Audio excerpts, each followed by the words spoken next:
How to update your delivery address on DoorDash. To change your delivery address on DoorDash, you may follow up these steps.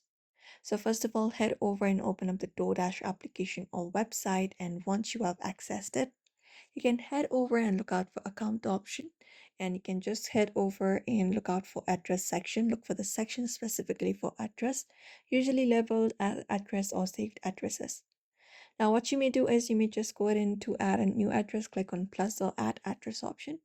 After that, you can just go ahead and search for the address, enter the new address details, and click on the address you want to change.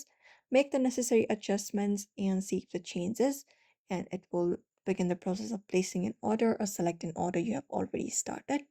And you will be finding the new restaurants within the new address, and you that is how you update your delivery address on DoorDash.